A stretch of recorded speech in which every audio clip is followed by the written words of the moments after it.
ভোলার মেঘনা নদীর ইলিশা পয়েন্ট, যেখানে জেগে উঠেছে ডুবোচর। এতে ভোলা লক্ষ্মীপুর রুটের নাব্য সংকটে ব্যাহত হচ্ছে ফেরি চলাচল।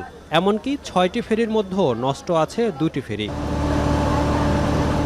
ফেরি ও নদীর নাব্য সংকটে ভোলা লক্ষ্মীপুর রুটের ইলিশা ঘাটে আটকে আছে শত শত যানবাহন। এতে অধিকাংশ পরিবহনে থাকা তরমুজ সহ নষ্ট হচ্ছে কৃষিপণ্য। সঠিক সময়ে পণ্য পৌঁছাতে না পারায় বিপাকে পড়েছেন পরিবহন শ্রমিক ও ব্যবসায়ীরা। আসল কাশ্মীরি মানেই স্মার্ট কাশ্মীরি, একটি তাসমিয়া কসমেটিক্স অ্যান্ড টয়লেট্রিজ লিমিটেডের পণ্য। ৪-৫ থেকে তরমুজ লোড করেছে, লোড করে এসে এখানে সিরিয়াল দিতেছি। সিরিয়াল দেওয়ার পরে দেখা যাচ্ছে যে ৩ থেকে ৪ দিন 2 দিন বসে থাকা লাগে। তরমুজ তো 3 দিন থাকলে কি তরমুজ ভালো থাকে? এটা তো এমনিই পচে জায়গা। ফেরি কম আছে, কিন্তু কম যাই আছে।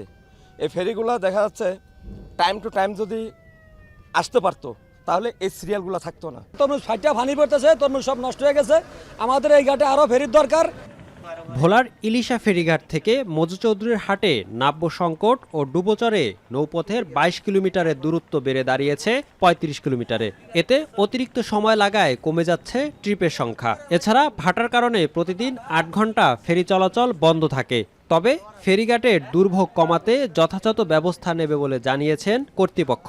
আমরা গাড়ি পারাপারের জন্য আমাদের একটা ফ্রি যে ১-২ দিনের ভিতরে চলে আসবে, ফ্রি কনক চাপা, এবং অতিরিক্ত ফ্রির চাহিদা দেওয়া হয়েছে কিষানি ফ্রিও আমাদের চলে আসবে। আশা করি ২-৪ দিনের ভিতরে সমস্যার সমাধান হবে। ফেরিঘাটের দুর্ভোগে প্রতিদিন নষ্ট হচ্ছে ১০ থেকে ১৫ ট্রাক তরমুজ, যার আনুমানিক বাজার মূল্য ১৫ থেকে ২০ লাখ টাকা। ইমতিয়াজুর রহমান, এখন ভোলা।